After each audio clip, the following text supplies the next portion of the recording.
Muy buen día. En la fecha estaremos verificando uno de los métodos de riego más modernos, que es el riego localizado.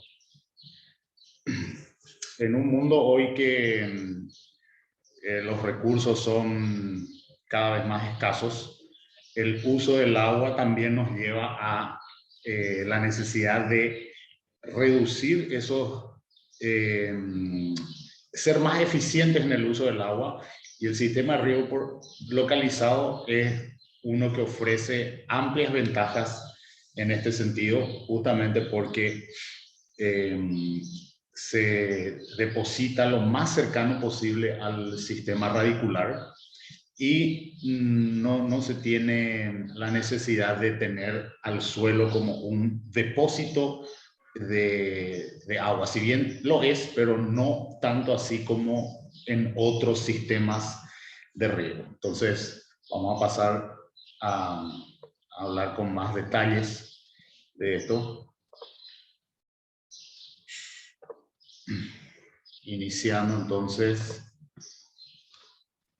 que es de riego localizado, también normalmente se le conoce riego por goteo o riego de bajo volumen. Y tiene varias piezas y mucha tecnología aplicada, muchas patentes a nivel de los, principalmente a nivel de los goteros, ¿sí? Y esto puede ser superficial como también enterrado. Principalmente tenemos los riegos localizados comprenden por goteo, exudación y microaspersión.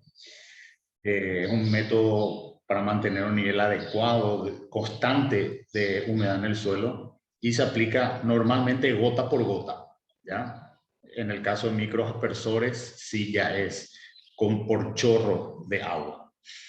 Esto también, como indicaba al inicio, exige mucho conocimiento, tanto de las cuestiones agronómicas. No vamos a escapar nunca del tema de coeficiente de cultivo, evapotranspiración del cultivo, evapotranspiración de referencia del cultivo, más tenemos unas cuestiones técnicas de riego mucho más específicas. Bueno, ¿qué pretendemos con este sistema de riego localizado? Es que el agua vaya lenta, localizada y uniformemente humedeciendo el terreno para mantener constantes los niveles de humedad. Al nosotros hacer un riego localizado, tenemos una influencia, un mejor manejo de lo que es la evaporación y transpiración del cultivo, porque al tener poco volumen de agua en el suelo, también la capacidad de almacenamiento es baja. Por lo tanto, obliga a prácticamente tener pequeñas presiones y caudales, pero con mayor frecuencia de riego. Bueno, ¿qué buscamos? Como objetivo mantener la capacidad de campo, y está orientado a satisfacer la necesidad de la planta y no la recarga del perfil del suelo. Bueno, entre sus ventajas, menores pérdidas de agua. Podemos continuar las labores culturales, cosecha, poda, siembra, en algunos casos entre las hileras, aplicaciones de productos fitosanitarios. Se busca que el cultivo esté en las mejores condiciones de absorción. Menor mano de obra, una vez instalado prácticamente es encender, darle on al sistema para que lo riegue, aunque esto también puede ser automatizado. Podemos, tanto así como era el sistema de riego por aspersión, podemos colocar un sistema de fertirrigación. Se adapta a todo tipo de terreno y topografía, permite uso de agua que puede ser salobre, salina. Eso vamos a dar en unas exposiciones más adelante cuando hablemos de calidad de agua. menor incidencia de enfermedades en las hojas, ¿verdad? Porque el riego por aspersión, si comparamos con este, está mojando toda la masa foliar. Es posible automatizar, aunque tenemos también algunas desventajas. Si no, el sistema no tiene buenos filtros, y tenemos alta presencia, por ejemplo, de algas o cianobacterias o eutrofización de nuestra lámina de agua, nuestra laguna, nuestro lago. Podemos tener muchos problemas de obstrucción en los emisores, ¿sí? Entonces necesitamos un buen filtro en el inicio, y esto nos va a llevar en algunos casos a tener que cambiar las instalaciones si es que no tenemos esos cuidados. Bueno, al inicio tenemos mayor costo de instalación, ¿sí? Solo que después en el largo plazo termina siendo menos oneroso, ¿sí? Y está toda la cuestión de salinización del suelo. ¿Por qué? Porque vamos a ver, el bulbo mojado hace que las sales, las bases se laven, ¿ya? Y vayan acumulándose alrededor del bulbo, y esto puede hacer que las sales se concentren por fuera de ese bulbo mojado y generen una mayor concentración de cloro, boro o sodio. Bueno, hay algunas imágenes de los distintos tipos de emisores que tenemos en el mercado. Cada uno de estos tiene diferente caudal. En este caso estamos hablando de boteros, emisores del tipo botero. Siguiendo, podemos ver que los riegos por goteo, como decíamos, tienen pequeños caudales, solo mojan una parte, y cuando mojan ese sector no es el objetivo de que se genere toda, vamos a decir, recuperación del agua del perfil, sino solo a nivel donde alcanza las raíces, ¿okay? Y este es un punto, vamos a decir, fundamental, que es es el suelo el principal medio de propagación, ¿okay? Veremos aquí.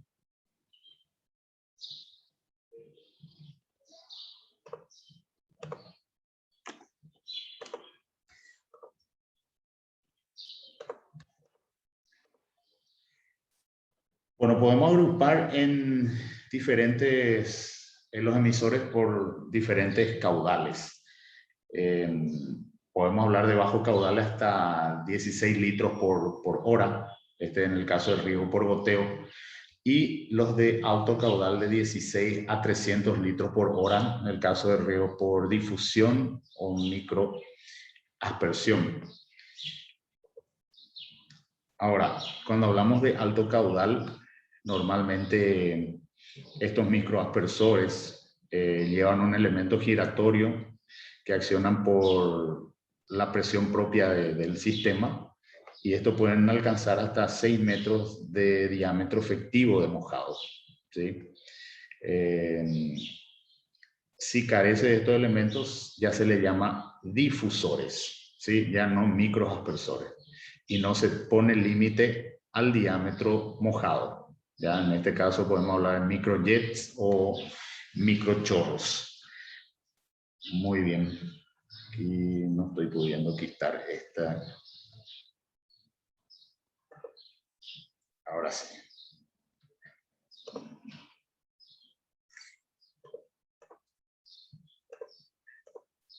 Bien, aquí unos ejemplos de las microaspersiones. Entonces, vamos a mostrar los pasos y pueden alcanzar hasta 6 metros de diámetro.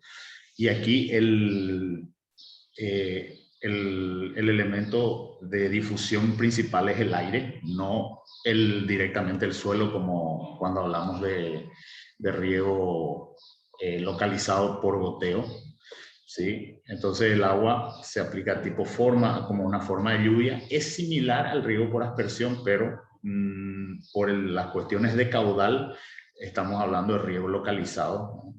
Puede ir de 16 a 200 litros por hora y el aire es el principal elemento de propagación. Entre difusores y microaspersores tenemos la diferenciación que los difusores no tienen piezas móviles, el agua sale por un orificio, choca con un deflector y se distribuye el agua. En el caso de microaspersores son piezas móviles y son de bajo caudal y presión. Aquí algunos ejemplos de microaspersores, difusores y microaspersores, ¿sí? Bien, las unidades básicas del sistema de la microaspersión, vamos a estar hablando de que existe un cabezal de riego situado en la salida de la bomba, los sistemas de filtrado, el equipo de fertilización si es que fuera necesario, y los controladores de presión caudal y automatizados. Bien, luego la red de tuberías, estas se dividen en primarias y secundarias y conducen el agua finalmente hasta los emisores, que son los elementos que derivan el agua desde las tuberías al exterior. Otros dispositivos de control y maniobra como manómetros, ventosas, válvulas de cierre, válvulas de alivio y demás otros controles de automatismo y sistemas para estimar las necesidades de agua, por ejemplo, los tensiómetros que podrían estar ligados o interconectados a este sistema. Cuando hablamos de subunidad de riego, es la superficie dominada por un regulador de presión, constituida normalmente por una fase terciaria y un conjunto de laterales de riego. Y unidad de riego le vamos a llamar al conjunto de las subunidades de riego, ¿ya? Que se riegan simultáneamente desde un mismo punto. ¿Okay? Unidad operacional sería ya el conjunto de las unidades de riego. Entonces tenemos subunidad de riego y unidad operacional que funcionan simultáneamente desde un mismo cabezal de riego. Y las tuberías, estas pueden ser principales, secundarias, de PVC, policloruro de vinilo, que normalmente están enterradas o cuando están ya en las laterales pueden estar al aire libre. Y las terciarias de polietileno, así como los ramales portagoteros que pueden tener diámetros entre 12 a 20 milímetros. Bueno, esta es una... para mirar y tener bien gráfico los componentes. Esto es pensando que el agua la fuente de agua es un tajamar o una laguna. Se tiene entonces la parte de succión de la bomba, pasa por una válvula volumétrica, una válvula anti-retroceso, una válvula inversora, un filtro de sílex. Aquí se hacen los filtros de las sustancias, vamos a decir que están en flotación, elementos que no son agua, el manómetro, y aquí por sistema Venturi, si es que tenemos un sistema de mezcladora de fertilizantes, luego pasamos a una malla, un filtro de malla, y de nuevo manómetro y reguladores de presión. Bien, esto básicamente es lo que vamos a llamar la parte del primaria, ¿sí? Luego, también conocido esa parte primaria como cabezal. Aquí ustedes ven, eso es lo que les estaba mostrando aquí. Motobomba, válvulas, toma manométrica, hasta la tubería de conducción prácticamente, y a partir de ahí ya hablamos de red de distribución. Esas tuberías de conducción se separan después en tuberías de distribución, y estas pueden ser secundarias, ya que son los que tienen los portaemisores, y finalmente los emisores. Estos pueden ser, como veíamos inicialmente, goteros o aspersores o microaspersores, según las características que ya desarrollamos. Bueno, aquí un ejemplo de la tubería terciaria o distribuida, ¿sí? Es la tubería principal o tubería madre. En este caso está de forma externa. Aquí la tubería terciaria o distribuidora. Aquí vemos la tubería secundaria que va a ser enterrada, ¿sí? Tubería terciaria o distribuidora de esta forma. Y en todo momento ustedes van a ir viendo que se van dando reducciones de diámetro. Entonces estamos reduciendo área, ¿ya? Y como vimos en presentaciones anteriores, vamos reduciendo área, aumentamos velocidad. Podemos tener ríos subterráneos, ¿sí? Esto después aquí va a tener una cobertura de pasto, ¿sí? Esto, sus complicaciones, si es que tenemos obstrucciones en los goteros, se tienen que levantar toda la pastura, todo el césped, y volver a encontrar los puntos donde tenemos las obstrucciones, ¿verdad? Obstrucciones, perdón. Bien. Vamos avanzando. Los emisores, ¿cuáles son su función? Justamente colocar el agua, permite la salida del agua de un caudal controlado. Es un disipador de presión y construido especialmente para generar una pérdida localizada. Cuando decimos pérdida, esto es caudal. Vamos a entender que caudal es igual a pérdida también en determinados textos. Requerimientos básicos para un buen emisor. Tenemos que ver que exista buena calidad en una relación precio-calidad, un caudal uniforme, que sea poco sensible a la variación de presión, poco sensible a las obturaciones, alta uniformidad de fabricación, resistente a condiciones de trabajo, porque esto va a estar o enterrado o a la intemperie, y debería ser también de fácil instalación. Bueno, estos emisores podemos clasificar, así como vimos en los goteros. Estos goteros pueden ser sellados, desmontables, goteros interlínea, goteros integrados, ¿sí? Y según la configuración del paso, podemos tener de largo conducto, microtubos. Sus diámetros son inferiores a 0.6 milímetros. Pueden ser de laberinto, de orificio, tipo vórtex, autocompensante. Esto todo tienen sus patentes específicas, ¿ya? Bueno, aquí unos ejemplos de emisores para que ustedes vean. Este es el tipo laberinto, en el que este es el sentido del agua de ingreso, y va entrando, y el agua, en base a la presión que tiene, va siguiendo determinado el curso, y en un punto específico, que es el gotero, orificio de salida, se da la emisión del líquido en la parte externa, ¿okay? Y también parte del flujo de agua que entra pasa por el laberinto, y el resto sigue pasando por la tubería y hace lo mismo hasta llegar al siguiente punto de goteo, ¿sí?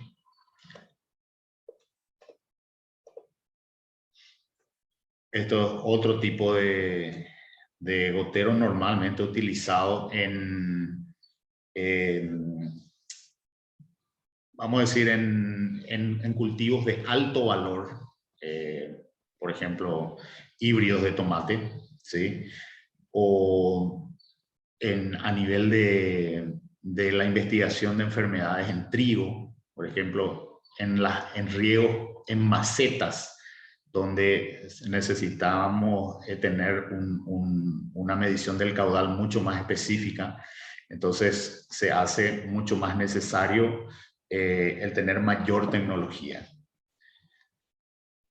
Bueno, aquí vemos otros tipos de goteros que son de forma externa, que también existen. Bueno, y cuando hablamos de tuberías emisoras, tenemos que pensar en aquellas de menor costo. Cuando hablamos de cultivos densos, por ejemplo, el tema de hortícolas, mangueras porosas, mangueras tipo T-tape o B-wall, que esto tienen todas sus connotaciones y sus diferencias, durabilidad, etcétera. Aquí lo importante de ustedes ver es cuánto nos garantiza de caudal cada uno de los goteros y la distancia que hay entre los goteros. ¿Okay? Aquí más fotos de estas realidades. Bueno, también podemos separar según la conexión del emisor a la tubería lateral. Podemos tener sobre línea, interlínea e integrado. ¿Okay? Aquí, para entender, si queremos nosotros garantizar un caudal de 6 litros por hora, que esto nosotros después transformamos a milímetros por día, ¿ok? A nivel de cada uno de los kc del cultivo que necesitamos. Aquí tenemos una suerte de... esto termina siendo una curva de regresión lineal en la que nosotros podemos ver cada cuánto de presión que aumentamos en bares se aumenta el caudal en litros por hora. ¿Ok? Entonces, si nuestro sistema nos garantiza una presión de un bar, y aquí tenemos diferentes curvas que son de los caudales garantizados de los aspersores.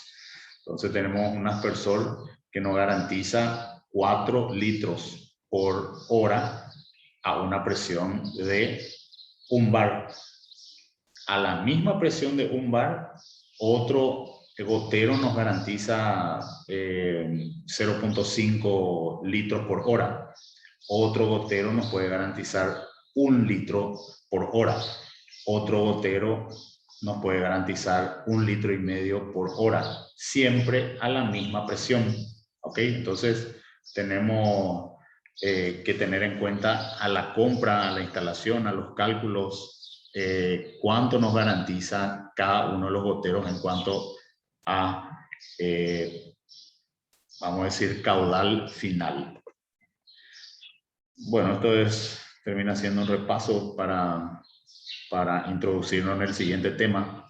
Tenemos de vuelta lo que es la transpiración, que es el agua que pasa por el sistema de metabolismo de la planta. Entonces va suelo, planta, atmósfera, es el agua que se elimina por el metabolismo propio de la planta. Ahora la evaporación es la liberación de agua de la superficie del vegetal y también del terreno aledaño. Y cuando sumamos esto, tenemos lo que es la evapotranspiración de los cultivos. Bueno, ahí entonces vamos a hablar ahora del patrón de humedecimiento o formación del bulbo húmedo. Nosotros, de acuerdo al tipo de suelo que tengamos y a la garantía que nos da el emisor, vamos a tener un caudal específico y de acuerdo a la distancia entre goteros también de un bulbo de mojado.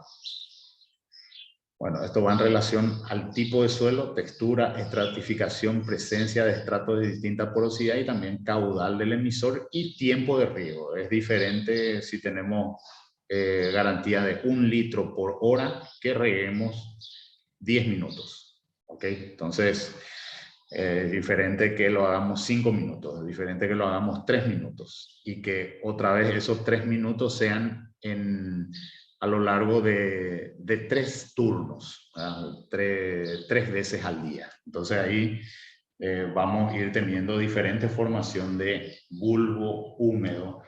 También con relación, según Pizarro, esto en 1990, en los suelos arcillosos, los goteros tienden a formar un bulbo húmedo más horizontal. En los suelos francos ya tienden a ser, hay un equilibrio entre el horizontal y el vertical, y en los suelos arenosos hay una mayor formación del bulbo húmedo de forma vertical.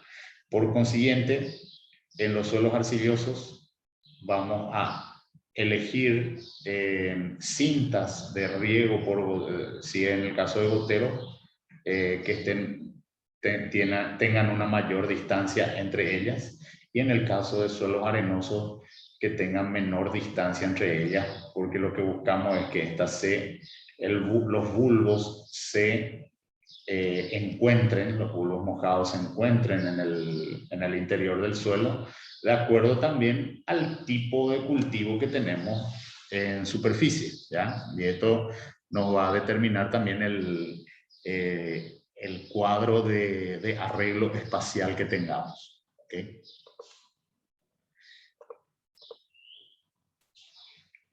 Aquí unos ejemplos de cómo se van calculando para ver lo que es el mojado del suelo. Bueno, y como diseño agronómico tenemos que tener en cuenta que esto es el componente fundamental de un proyecto de riego.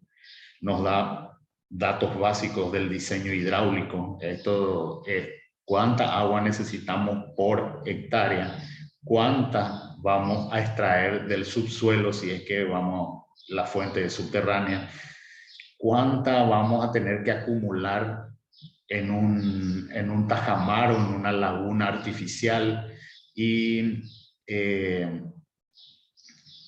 normalmente es parte del proyecto que más dificultades presenta. Y el diseño hidráulico nos trae consecuencias gravísimas. Imagínense una situación en la que tienen instalados ya el cultivo y ponen en marcha el sistema y termina no llegando a toda la parcela la cantidad de caudal que necesitamos por planta. Bueno, y tiene 2 etapas. Cálculo de necesidades, que eso ustedes van a estar viendo con el crop watt. Determinación, esto va en relación a cada cultivo, la dosis, la frecuencia, tipo de riego, número de emisores por planta, caudal de emisor y disposiciones de emisores. Bueno, si vamos a mirar, los bulbos deben, como nos dice aquí, deben solaparse, tienen que encontrarse, ¿ya? En el menor diámetro posible, ¿ya? Entonces, este dimensionamiento, de hecho, va en relación al cuadro o al arreglo espacial que tiene cada cultivo, ¿sí? Aquí tenemos un ejemplo de cultivos densos, otros que son más alejados en la entrelínea, otros que tienen una entrelínea menor, pero un sistema radicular diferente. Entonces, los conocimientos fitotécnicos son altamente importantes para nosotros determinar qué tipo de riego vamos a terminar utilizando. Bueno, dentro del diseño hidráulico, nosotros lo que buscamos es una buena uniformidad, que estos emisores sean de calidad, que sea de acuerdo a la garantía del fabricante, y que la presión en todos los emisores sea lo más parecida posible. ¿Por qué vimos que la presión está directamente relacionada al caudal? Si nosotros tenemos una presión muy diferente en uno de las unidades, uno de los sectores de los brazos de riego, finalmente no vamos a tener el caudal necesario para lo que necesitamos. Bien, esto va también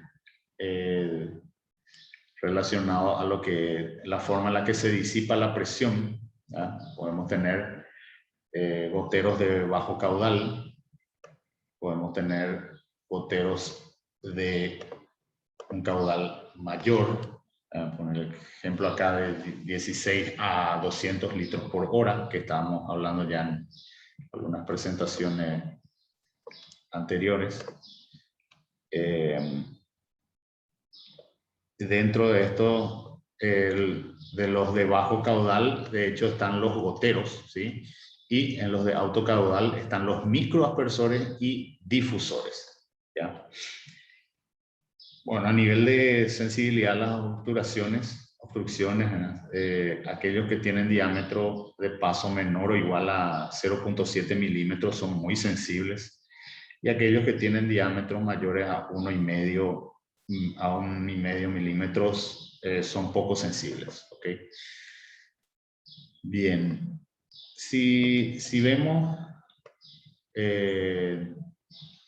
algunas características a la hora de elegir un emisor, de vuelta a ver qué caudal nos garantiza y si es poco sensible a la presión o no, su sensibilidad a las obstrucciones y a los cambios de temperatura, alta uniformidad de fabricación, resistencia a agresividad ambiental, química, en el caso que tengamos fertirriego, así como operaciones agrícolas, el bajo costo, estabilidad en la relación del caudal y la presión a lo largo del tiempo, reducción, pérdida de carga en el sistema de conexión, reducida pérdida de carga, perdón, y resistencia a insectos roedores que pueden afectar en estas instalaciones, ¿sí?